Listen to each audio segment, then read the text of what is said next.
as well as some very high quality greyhound racing, led by week 1 of the Australian Cup Carnival at the Meadows this Saturday night, led by the Group 1 Tem Lee and the Group 1 Zoom Top ladder on the show. And in the words of The Rock, finally, we're going to get to this segment, Sounds of Racing. But before we do that, the self-labelled iconic one himself, ladies and gentlemen.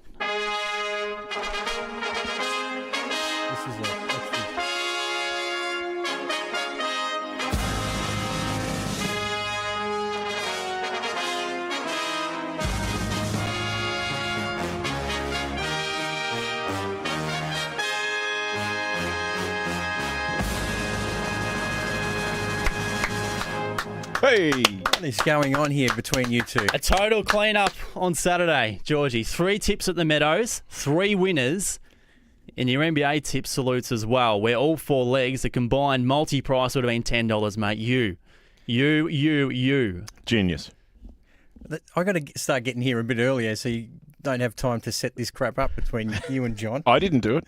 No, don't never rob a bank with me. I'll dob you all in.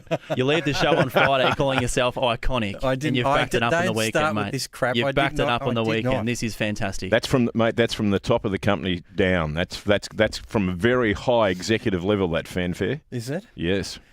You're the star of the show, Let's pal. hope we can keep it up. I tell That you was a what, good if you've result. got involved in any of those, text in to send your congratulations and thanks to Georgie. 0416 90 50 52. Did you have a positive result yourself on the weekend, George? I did, especially with the Pistons. Gee, I was cheering them home, mate. 9 from 10 you are on these left field ankle legs. We've got a few Super 9 Bowl from 10. Super Bowl plays, but we'll mention them on Friday, Jace. Are we talking about what coloured jacket someone's going to turn up in and things like that? Last year I went unders. I went overs for the national anthem to go over 91 seconds, and it went 93. I think I remember you talking about that. Yeah, that was awesome. One of my mates had a win on the weekend. Which one? He found the winner of the Royal Rumble on Sunday. Did he? $17. $17 Jay bucks. Uso, he found him. Yep. Great find. Are you a coffee drinker? Sorry to change this. Yeah, I am. I do enjoy a coffee. However, the caffeine seems to run through me as time goes on. I thought I'd bring it up because the lovely Cheryl is a coffee addict, and she's got this really good coffee machine. And when you walk into the house, I reckon there's no better smell in the world. Yeah, or one of the coffee. better ones, the coffee. Is that a And Maltese thing? No, not really. Probably a European thing, but you get roped into that smell. And then I say to her, "Oh, make me an espresso." And then after I drink it, I had the shakes coming here. Caffeine does not agree with me whatsoever, but I love the smell and the taste of it. When you walk in the front door of the airplane off the air bridge, every time you catch a plane, what's the first thing you smell? Yeah, that's coffee. right. I know. At the galley. And you think, I'll have a cup of that because it always smells great. But And when you get it in the plastic cup, it's always the worst cup of coffee you ever had in your life. But it smells great getting on the plane. Is it a weird feeling for you too, John? Like, I feel good, but I feel crap at the same time when I have it. Like, there's a part of me that feels good now, but I also have a little bit of the shakes. And anyway, if I start speaking too quickly, it's because I had I that gave shot it of up caffeine. about 6 months ago. 7 Yeah. months. I broke the other week. Why? It's addictive. Why did you do it, I was John? telling Phil Tizer, I had one at my desk about a week ago, and I thought, why did I do that? I hadn't had a coffee for about 7 or 8 months, and I thought, why did I do that? Why did I break and have the one? And I think it was because I walked through the door that day, past our cafe at Racing Victoria, and it just smelt so good. I think it was the smell that got me. Anyway. So He's a if fine-looking I'm specimen, isn't he, If John? I'm a little bit on edge, it's because of that. I was with Corey Smith yesterday. He's lost weight. He's looking like Tony Lockett, and you're looking like Craig Williams. He's got a bit of Kenya You blokes class are in about him. shape. Corey Smith at the moment, isn't he? What? He's trimmed down to run Power, the 500 fitness, out pretty all good. of the above. Anyway, race 6 at Ballarat's fast approaching. Yes. Dame Barry's there on track, and he's with number 2, Riendo. He's one of the best beginners in Australia. Let's see what she does here. Here's Dane. Thanks, Jason. RSN 927 rejoin us for the 6th at Ballarat, the Tudor Electrical. Free for all, they run the 390 in the Speedster. Riendo 165 into 135, back to 140 late. 5 gas landed at 750, 8 let's win Ollie 850, and the rest double figures. Second leg of the quaddie, favourite all the rage, the 2 Riendo. Box number 2 is going to jump $1.40. Green light, Law rolls, we're set to go. Race 6, they're ready. and racing. Riendo began fast from the inside. Musters good pace to lead. So Riendo leads a length. Going to second, the outside Gas Lantern. Third, the inside Murniong Stitch. And fourth up on the inside Spring Watch would be midfield ahead of Let's Win Ollie. All back to Murniong Storm along with Asperitas. Last Dawny by name in the straight, taking the lead. Gas Lantern from Riendo down the outer Murniong Stitch. Gas Lantern in front. Riendo's kicked on the inside and made it interesting. A photo finish. Riendo and Gas Lantern a photo. Third, Murniong Stitch, and fourth, Spring Watch ahead of Let's Win Ollie. Then Murniong Storm, Asperitas, and back towards the end would have been Dawny by name. The time 22:30. It's a photo finish on race number 6. Riendo's kicked hard on the inside and has won number 2. A brave win. She's got up to score. She's gone in the frame. Number 2, Riendo, was headed turning for home. Gas Lantern looked to have it cold, but she's kicked up on the inside and regained the lead in the last 5 metres to score. Number 2, Riendo first. 2, 5, 3 and 1 will be the interim numbers. 2, 5, 3 and 1, the interim numbers, race 6. The time recorded was 22:29. 22 and 29. Number 2, Riendo. Favourite starts the Quaddy Boys, $1.50 and $1.40. 5, Gas Lantern, $1.30. 3, Murniong Stitch at $5.10 and 1, Spring Watch.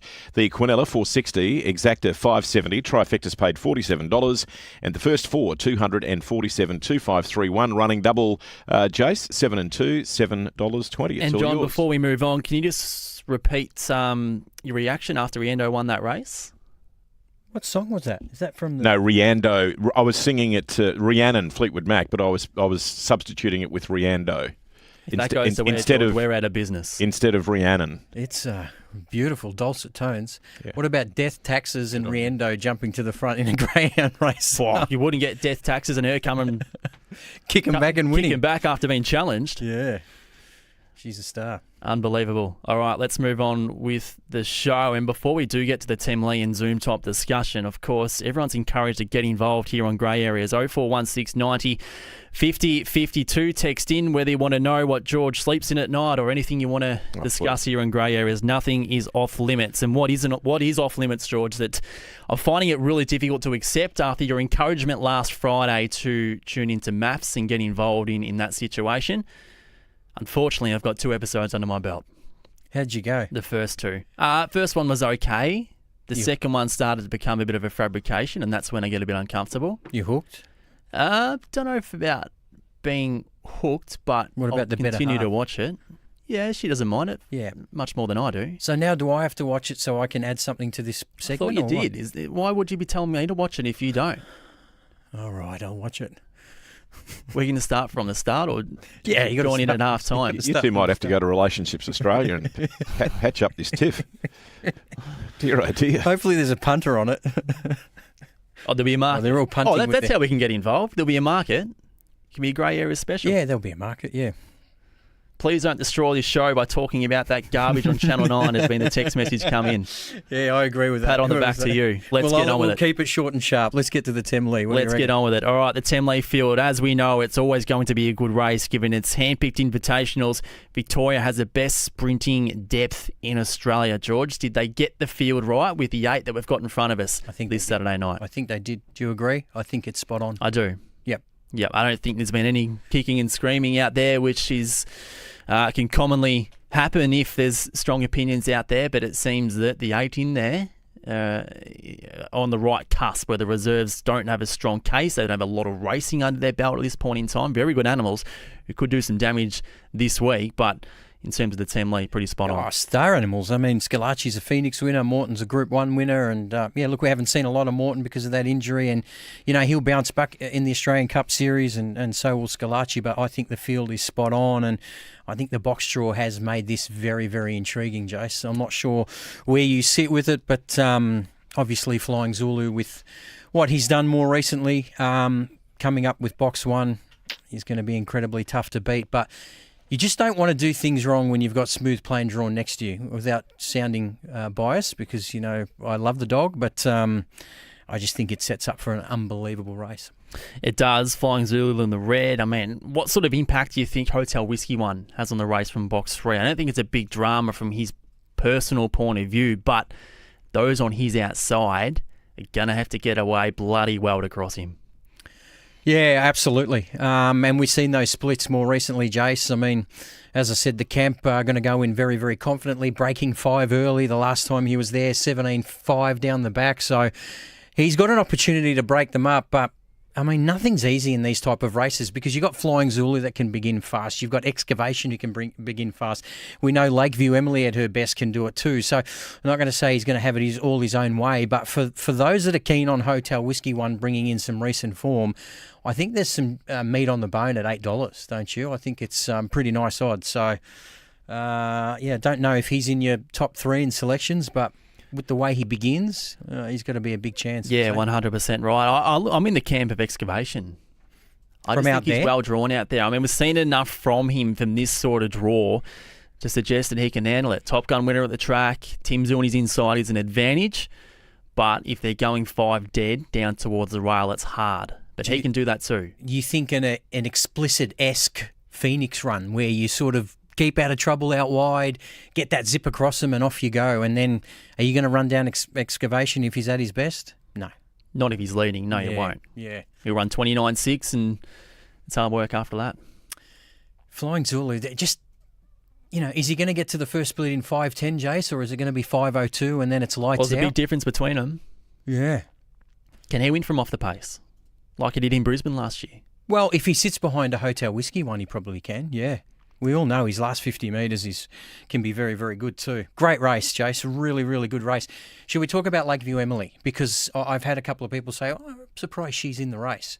Yeah. So for background on this, she went to Queensland. She was engaged in the Golden Carnival up there where she was a dramatic late scratching from the night of the Golden Ticket match races, and that was due to seasonal reasons. So when she has been announced since then as a nominee and also an acceptor and ends up getting a start in the Team Lee, people think, how does that happen? Because when you get scratched for seasonal reasons, you do get a 28-day stand-down period. So you are the man to explain us why this is the case. If she gets a 28 stand-down period 3 weeks ago, how is she then gaining a start in the Team Lee? And I've seen something online about this. I think the Meadows explained it and showed the ruling that says if you can be re-vetted and show that you're now not on heat, you can then enter for a race. So clearly they've done that, and Lakeview Emily is a right to race. Now, the big question is, and mate, as an owner, you'll know this from speaking to trainers and whatever, is that hormonally things can sort of change a little bit, and whether they race at their best. I'm not saying Lakeview Emily won't race at her best, but that's a question mark, whether she's going to be at her best. Some trainers that I've had in the past, Jace, sort of wipe out this period and give them, months off. So just for people to explain for people, even though she's not mated, in 8 or 9 weeks' time, milk production can still happen, and it takes lengths off them. Off greyhounds. But at what point in time has that happened? Yeah, I mean, she's been found to be on seasons 3 weeks ago. At what point in time is she going to fall off from a performance point of view? So 8 or 9 weeks after she comes on season. So we're talking a few months' time. So we won't see her race at that time. Even though you keep them fit, they can still have milk production. Hormonally, they're not right. They might not want to race. I'm talking stereotypically here. Some females are different than others. So obviously, the Whelans probably haven't seen a change in any of her characteristics and say, look, she's right to go. It's almost a free hit at the stumps for them as well. I mean, you're racing in a Team Lee.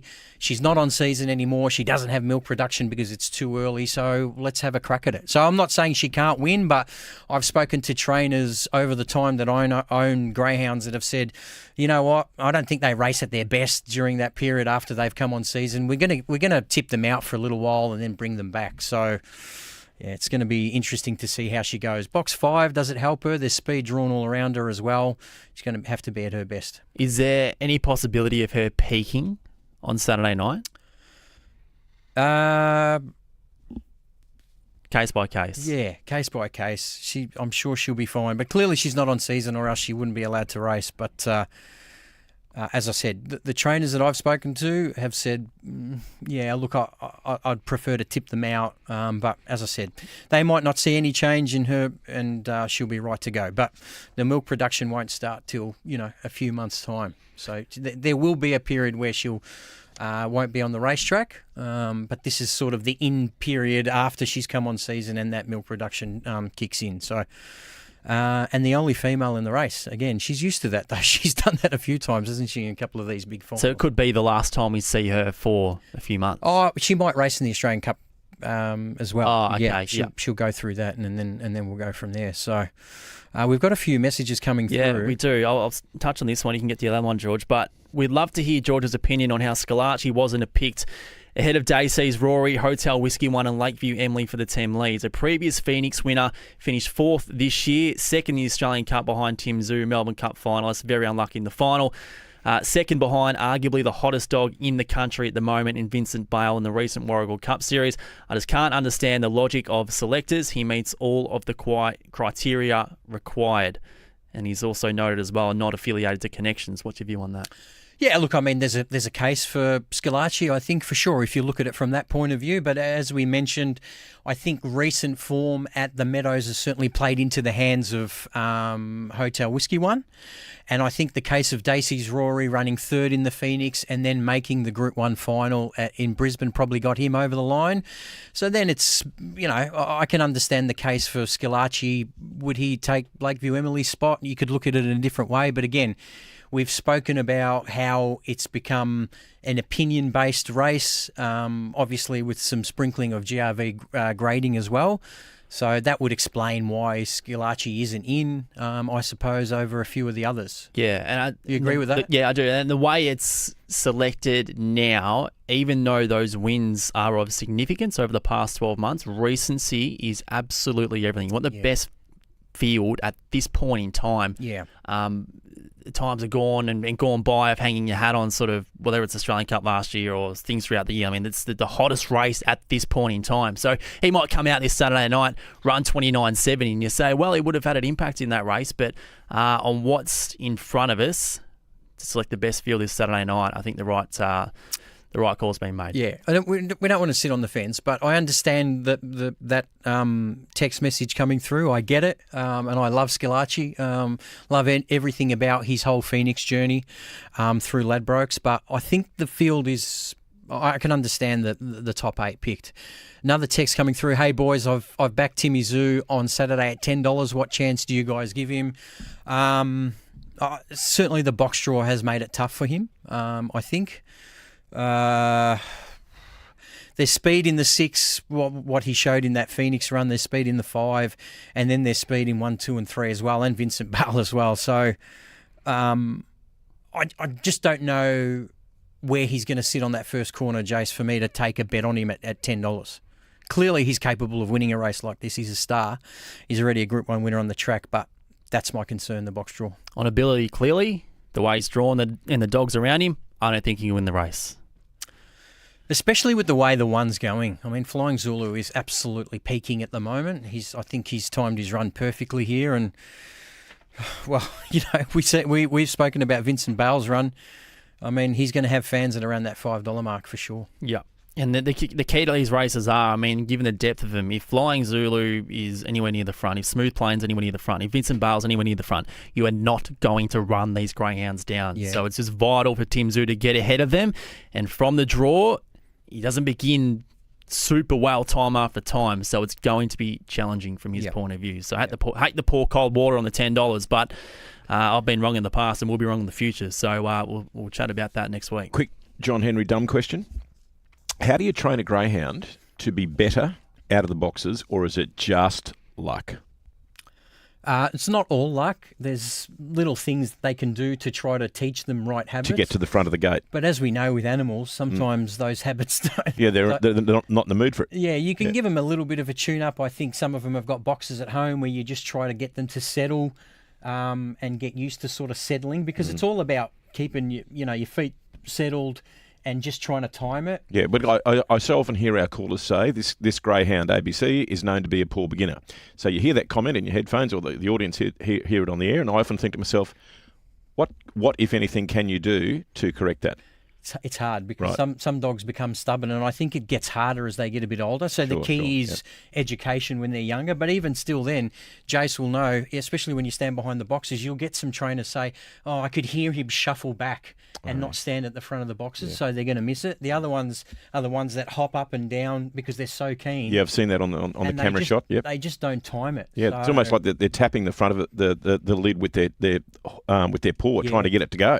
And I mean, that's the beauty of a greyhound and a champion like Fernando Bale. I mean, there's so little separating these greyhounds if they trial, Jace, as you know. So if you can't get that start right, you cactus. Yeah. And that's what we're talking about with Tim Zhu. I mean, he's going to have to nail the start better than everyone else, and it's probably unlikely. That's where we're. And we there's are a with that. difference, George, between beginning well and having good pace. I mean, I'm Yeah. sure there's best stacks of greyhounds that had the acceleration of Fernando Bale, who didn't begin anywhere near as well. Well, I think Explicit was one that wasn't always a lid pinger, was he? Probably rarely. But then his first 25 metres would be as elite as we've seen. Yeah, no arguments. So, Yep. yeah.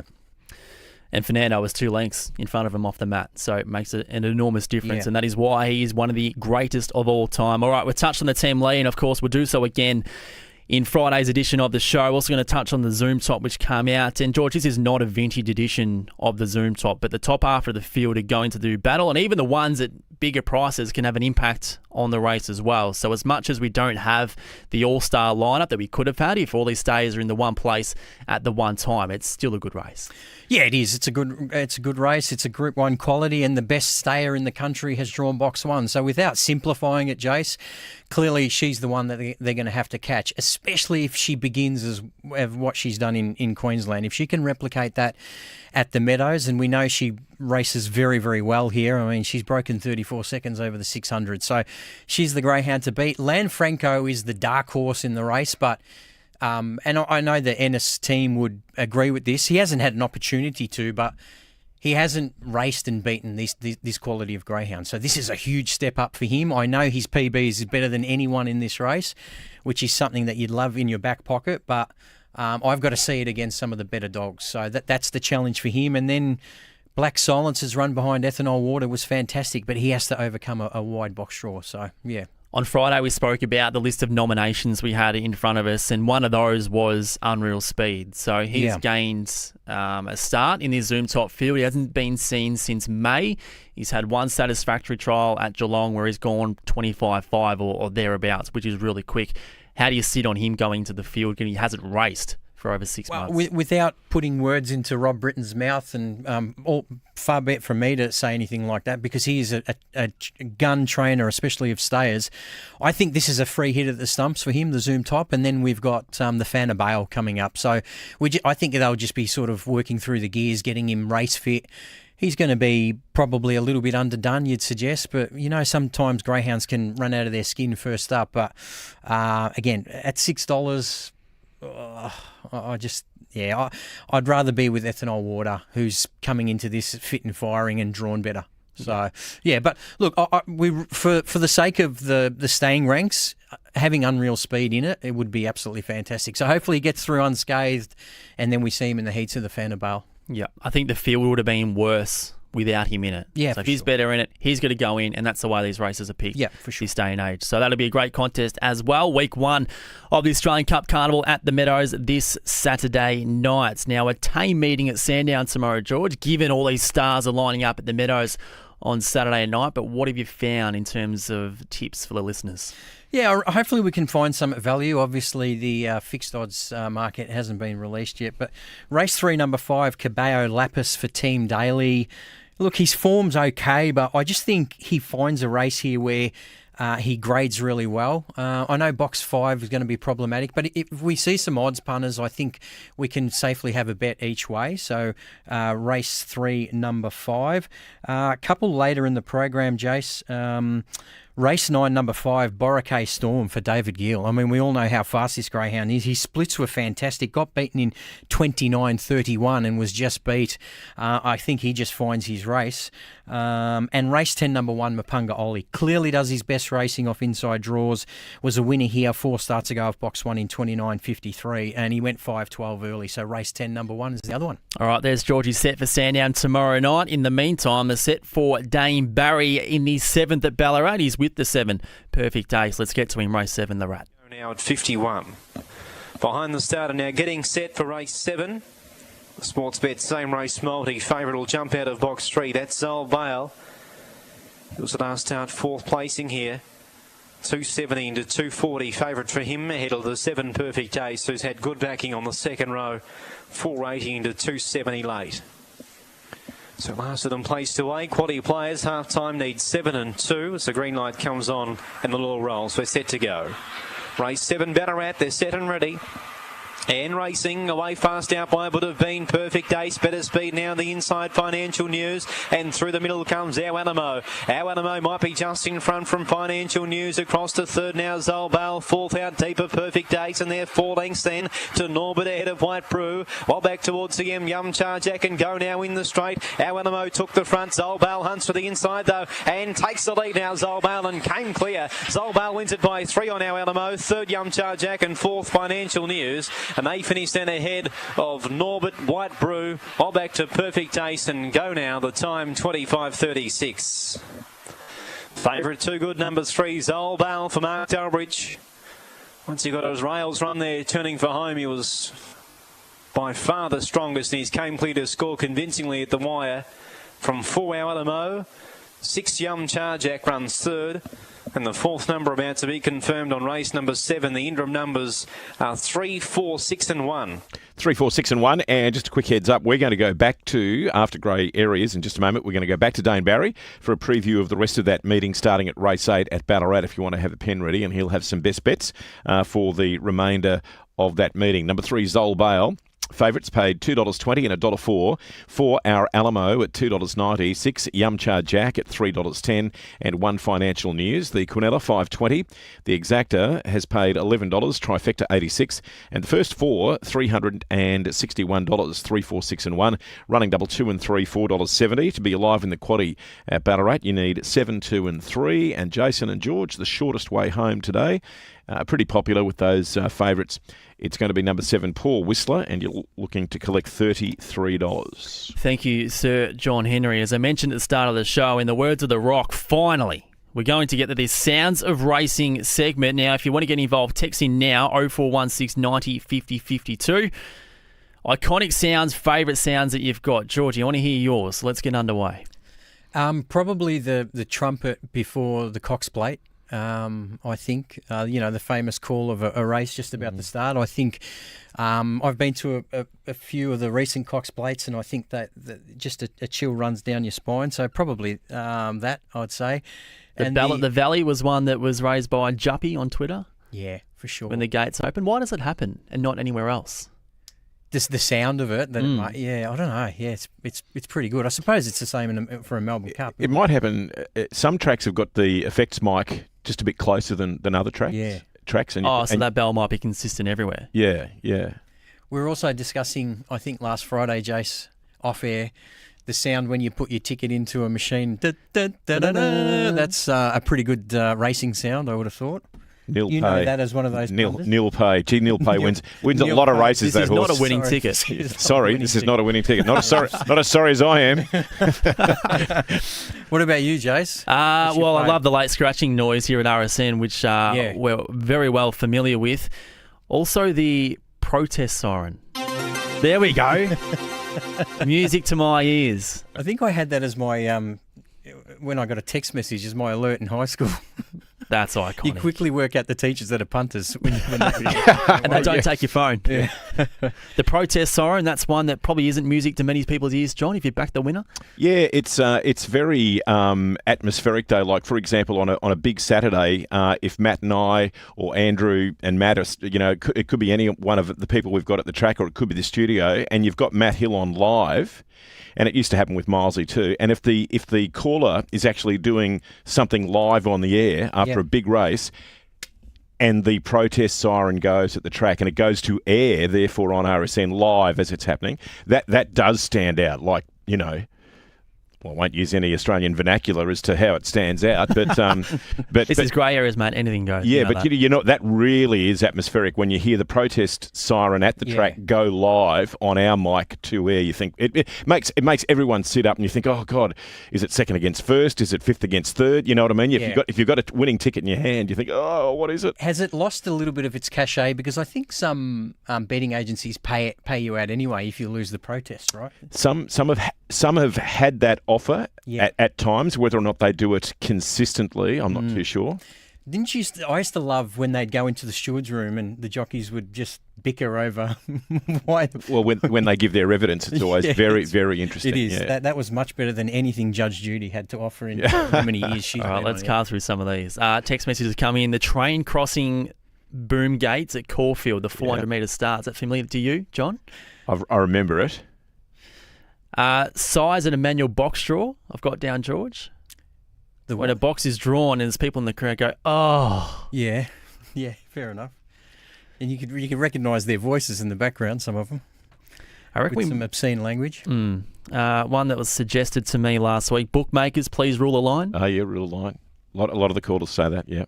You know what a lot of people do when they first go to a greyhound track is the sound of greyhounds thundering past you too. I don't think they realise how bloody fast these dogs are. They can't believe it when they're up close. So I think that's a favourite. It's not as loud as the horses, but it's a pretty similar sound. No, it is, and you can see why it can be ballistic on those corners because they absolutely. Some of those dogs have got no fear. The favourites galloped The favourites galloped. in the trots. Oh, the favourites galloped. Hey, and one for you, John, as well. When you fade in a caller and you just hear, Yeah. Well, Ronnie Hawkswell is a star at just going Practicing through the names. Yeah, going through the names. yeah, number one, Group Erdo, number two. Well, what happens True detective. in this day and age? Back in the old days, all the radio guys knew that they needed to provide commentary at least 60 seconds before a race, and they were extraordinarily reliable about it. We got to wrap it up. But these days, because television is such a big player, what happens often is that the guys, this is interstate callers as well. They will start commentary, and so the radio studios think, oh, okay, it's okay to go to them, and then they will stop cold. Nothing. Because they hear the on-camera host at an outlet at a TV station getting ready to throw to them on telly. So they'll stop, and you've got nothing, and you've got to bring it back to your studio. That catches all of us out from time to time. What about the caller? I love a race caller that you can tell has had a punt on a race too. Do you reckon there's still plenty of those? Oh, I've got a video of an old one just quickly where a greyhound fought another greyhound and he sort of, RSN went back to the studio and on the video he says, dirty stinking thing. He's had a go on it. So anyway. All right, Guys. Matt from Dandenong, the sound of the boxes opening in a dog race. Sorry to cut you off there, John. No, you're right. What was the other thing I just thought of? I've lost it. Something a caller does. But anyway, We need to get to Dane Barry. Friday, Super Bowl tips. We're ready to go. we'll do it Friday. Yep. Do it Friday. Yep. All right. Righto, That's a guys. wrap, Johnny. Thank you. No worries at all. We'll see you Friday morning. Perfect. George, and we'll get that fanfare as part of the show, as always, I think. No, thank you. 24-1 at RSN Racing and Sport. We'll set up the full day of racing for you shortly, but here's Dane Barry at Ballarat. Thanks, John. Yeah, there's still another 6 races to come from Ballarat here this afternoon. We had an early start here on this big 14-race program, but there's still 6 to come. Race 8 is next. It is the final leg of the quaddie, and those punters that have a live ticket in the quaddie will have the numbers